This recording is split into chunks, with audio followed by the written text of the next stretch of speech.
My name is Jesse Wimberly, and we are on Lighterwood Farm, which has been in my family for 5 generations. We're located in the Sandhills in Moore County. My family moved here right after the Civil War. My great-great-grandfather was killed at Antietam, and he had a 12-year-old son named Gonzalo, and they were living in Robeson County. And he struck out on his own to get into the turpentine business. And he heard about some land available here in Moore County, and as a very young man came up and bought a tract of land and started into the turpentine business. And they did burning for the turpentine and kept burning all the way up till today. Well, the family story is that it pulled up here in a covered wagon and got out with a broad axe, cut down a couple of longleaf pine right here in the yard and used those as the foundation for the house. And built the house using material that they put together. Most of the house is put together just with pegs all out of longleaf pine. It's actually sitting on blocks of longleaf pine that they cut right here in the yard. So the Sandhills has kind of been a major part of my family's story from the beginning.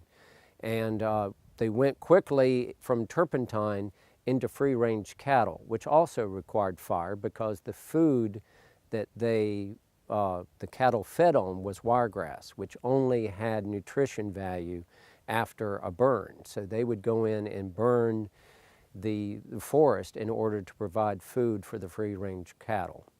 And then, of course, after that went into tobacco, which is what the main economy of the family has been, is a tobacco farm, but have burned throughout that time period mainly to reduce the risk of wildfires around the house. And I have a little bit of grass here now, but historically, if you look at the early photos, it's all sand. The family always kept the yard completely raked of all trash, and that was to prevent wildfires that were a common part of this area from coming up and consuming the house. And really, that's the only reason the house is still here, is because they were fire wise. They didn't use that term. They just knew that if you live in the Sandhills, you have to keep all material out of your yard and keep it just basically sand.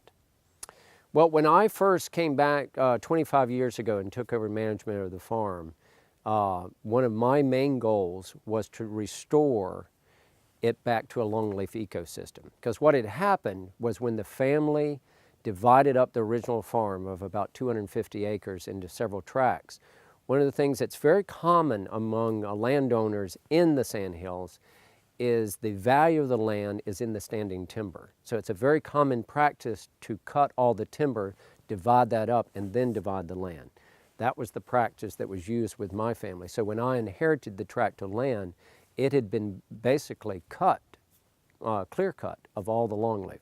So my main goal was to restore longleaf back to the way it was historically. I've divided the farm up into multiple areas. Some areas are income producing through pine straw. Some areas are income producing through conservation.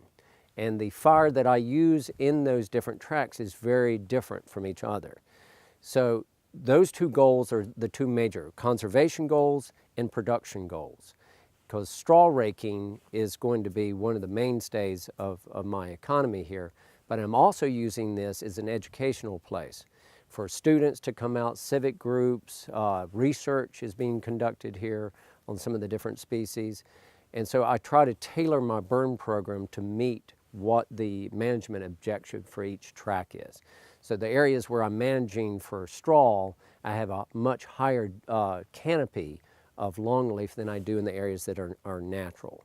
So the fire prescription that I use for each one is dictated by whatever that management goal is.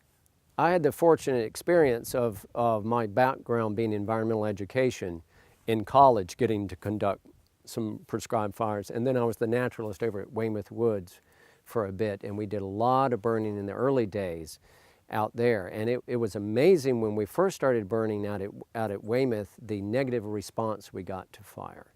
And that was 20 years ago. And in the past 20 years, the mindset of the community has really started changing, understanding the role of fire.